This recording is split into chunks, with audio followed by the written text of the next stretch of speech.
Eh bien bonjour à tous, on se retrouve pour ma première vidéo, en tout cas sur cette chaîne YouTube, vidéo preview donc de Money in the Bank 2024, un show qui aura lieu donc dans la nuit de samedi à dimanche à 1h du matin heure française, un show qui s'annonce vraiment très bon. Franchement j'en attends beaucoup, ça fait des jours, si ce n'est des semaines que j'attends ce show, mon niveau de hype qui est vraiment à 10 sur 10 voilà, pour le show, j'en attends vraiment beaucoup.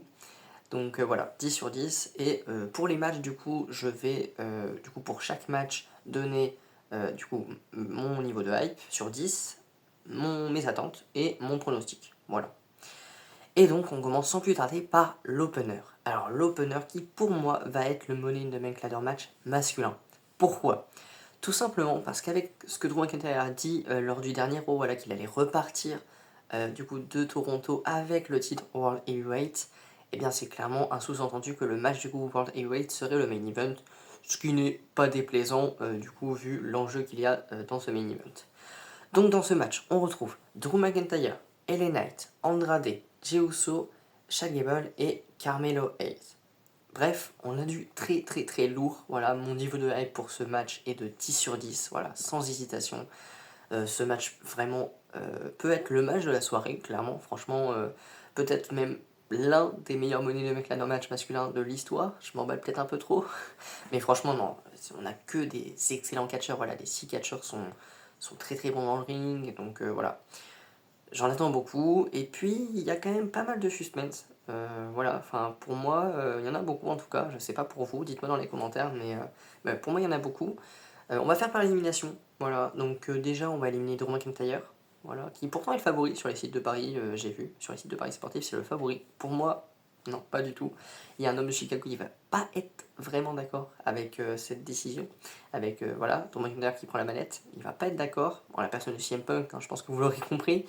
Voilà, je pense qu'il va intervenir dans le match, voilà, Drew McIntyre qui monte pour décrocher la mallette et CM Punk qui du coup le fait tomber, ou alors, mais ça c'est peut-être une folie de ma part, et Jelly qui fait son retour et qui du coup empêche Drew McIntyre de décrocher la mallette à la manière pardon, de ce qu'elle avait fait à John Cena à l'époque.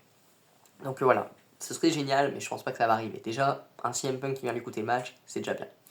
Ensuite, on enlève aussi LA Knight, voilà, qui va être occupé avec Logan Paul, je pense, à SummerSlam. On attend tous ce match. Voilà, ça n'aurait pas vraiment de sens de lui donner la mallette, donc on enlève LA Knight. On enlève également Chad Gable. Voilà, Chad Gable, le Way Six, eux non plus, ils vont pas être vraiment d'accord. Non, je pense pas qu'ils vont intervenir à la manière d'un CM Punk, mais il y aura de la fumée, ou alors, je sais pas, ils vont apparaître sur l'écran géant, enfin un truc comme ça, un truc space comme ça, voilà, qui va le distraire, il remportera pas la mallette. Carmelo Hayes aussi, je pense qu'il ne va pas remporter la mallette, il la remportera un jour, j'en suis sûr et certain, voilà, c'est le futur, si ce n'est déjà un peu le présent. Mais voilà, il la remportera, mais pas cette année. Et donc il nous reste Jey Uso et Andrade. Donc Jey Uso, le chouchou des fans, et Andrade, voilà. Alors je sais que là, les 90% pardon, des personnes qui vont regarder la vidéo vont vraiment pas être d'accord avec moi, mais pour moi, Jey Uso ne va pas remporter la mallette Money in the Bank. Alors, je m'explique. Tout simplement parce qu'il va avoir d'autres chats à fouetter, voilà, la Bloodline 2.0 qui commence à prendre de l'ampleur, Roman Reigns qui va bientôt faire son retour, Jimmy Uso qui pour moi du coup va faire son retour à Money in the Bank, voilà je l'ai pas, du coup je viens de spoiler pour le prochain match, mais pour moi oui, il va faire son retour à Money in the Bank, donc voilà, il va y avoir une réunion à un moment donné, et du coup je verrai pas trop l'intérêt de lui donner la manette, à ce moment-là en tout cas. Donc voilà, ce serait bien, hein, mais je pense pas que ça va arriver, ça n'aurait pas vraiment de. Ce serait pas vraiment cohérent avec l'histoire de la Bloodline. Et donc voilà. Il en reste plus qu'un, voilà. Andrade. Donc pour moi, Andrade va remporter la mallette Money in the Bank. Je sais que c'est vraiment surprenant, mais je me dis, franchement, je le vois bien avec la mallette. Voilà, je le vois bien décrocher la mallette, ça pourrait le relancer, voilà. D'un côté la mallette, de l'autre son titre Speed. Non, plus sérieusement, c'est pas avec le titre Speed qui va se relancer, loin de là, hein, peut-être sur Twitter, mais sinon il va pas se relancer. Donc voilà, la mallette Molin de Mec au moins, voilà, ça pourrait enfin le faire pusher, voilà. Lui qui mérite, franchement, c'est un très bon catcheur niveau in-ring, et puis je sais pas, même il dégage quelque chose, je trouve. Donc voilà, pour moi vainqueur, Andrade. Ensuite, prochain match, le match pour le titre intercontinental entre Braun Breaker et Sami Zayn. Ce match, je l'attendais tellement. Voilà, dès qu'il y avait les prémices de cette rivalité, j'attendais, et quand il y a eu ce segment en backstage avec Adam Pearce, Bron Breakker et Sami Zayn, j'étais tellement heureux. Donc voilà, niveau de hype, je vais pas mettre 10 sur 10, parce que voilà, pour moi, les deux Money in the Bank Ladder match sont vraiment au-dessus, niveau attente, mais un beau 9 sur 10, voilà, un beau 9 sur 10, j'attends vraiment beaucoup ce match, puis il y a encore du suspense, hein. Bon, avec ce qui s'est passé lors du dernier Raw, ça sent pas très très bon pour Bron Breakker. Voilà, il a quand même soulevé le titre et d'habitude c'est pas vraiment bon signe. Voilà, que le challenger soulève le titre à quelques jours du pay-per-view, donc voilà, ça pourrait du coup être un signe de la conservation de titre de Sami Zayn, mais tenter, je vais quand même tenter du coup la victoire surprenante, enfin surprenante oui et non, parce que depuis qu'il est arrivé dans le roster principal, il émonte tout le monde, voilà, donc de Bron Breakker. Puis, je pense qu'il pourra avoir un très très bon win, voilà. Il a eu un très très bon win en tout cas en tant que champion NXT, donc voilà, en tant que champion intercontinental, pardon, je pense qu'il pourrait vraiment faire le taf, et puis voilà, à la manière d'un Sheamus, voilà, ça pourrait vraiment donner un super moment pour Bron Breakker.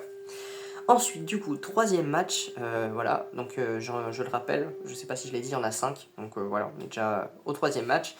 Donc le match pour, du coup le match de la Bloodline 2.0, je le précise. Donc Jacob Fatu, Solo Sikoa et Tama Tonga, et encore heureux d'ailleurs, je préfère Tama Tonga à Tangaloa. Dites-moi dans les commentaires si c'est la même chose pour vous, mais Tangaloa, pas fan. Donc voilà, donc contre l'association de rêve entre Kevin Owens, Randy Orton et Cody Rhodes. Ce match, alors ça va être bizarre, mais j'en attends beaucoup, et pourtant c'est le match que j'attends le moins de la soirée. Donc c'est pour vous dire l'attente que j'ai pour le show, voilà. Je mets un beau 8 sur 10, bon là ça reste quand même une très très bonne note. Voilà, je mets un beau 8 sur 10 parce que bon, déjà je suis très curieux de voir la perf de Jacob Fatu. Voilà, apparemment c'est un très très bon catcheur, et j'ai jamais vu un de ses matchs, donc je suis très curieux. Et surtout pour, comme je l'ai dit juste avant, je l'ai spoilé, le retour de Jimmy Uso. Là, je pense que ça va arriver. Roman Reigns sera à SummerSlam, je pense. Et puis The Rock sera dans la route de WrestleMania. Voilà, donc voilà, Jimmy Uso serait le bon moment pour se venger de son cousin. Donc voilà. Et du coup, ce qui permettrait logiquement une victoire des Face, voilà, une victoire de Cody Rhodes, Kevin Owens et Randy Orton.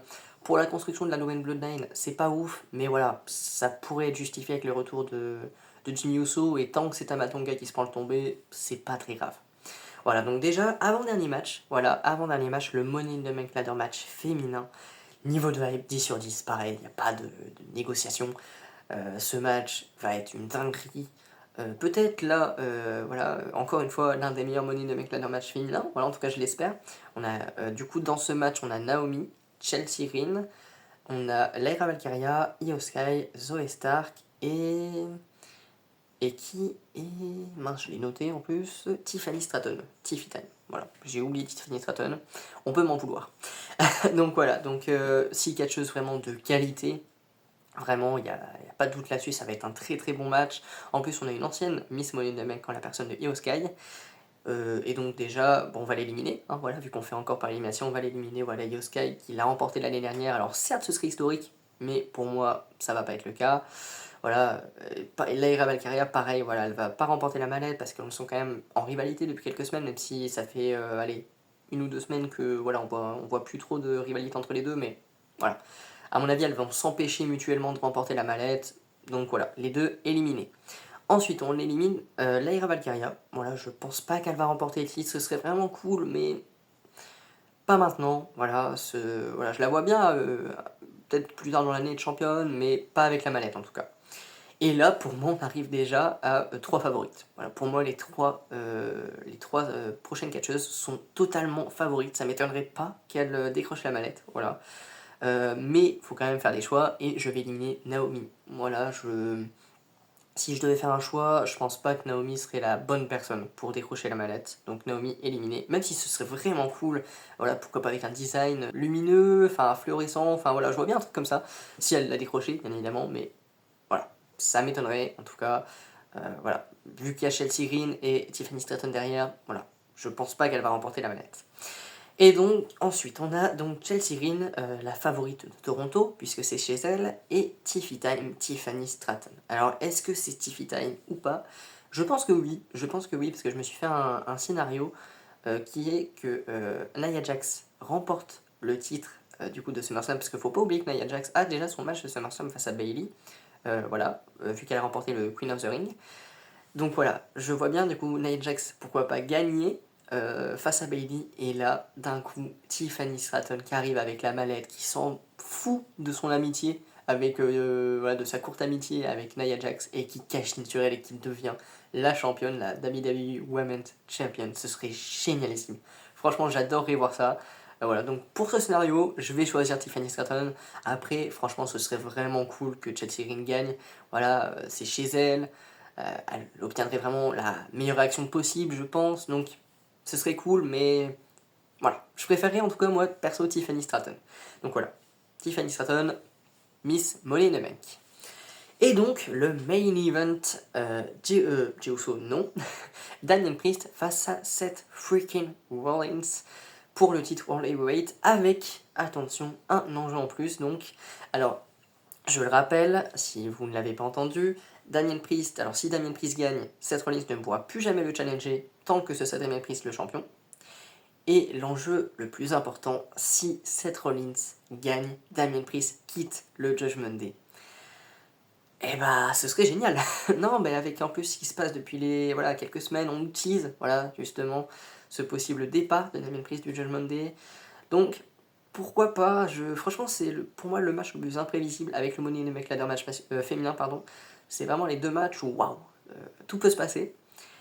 Mais je pense qu'ils vont offrir la victoire à Damian Priest. Voilà, même si mon catcheur préféré c'est Seth Rollins, voilà, ce serait cool de voir avec le titre. Mais voilà, pour moi, Damian Priest il fait un très très bon taf en tant que champion en plus.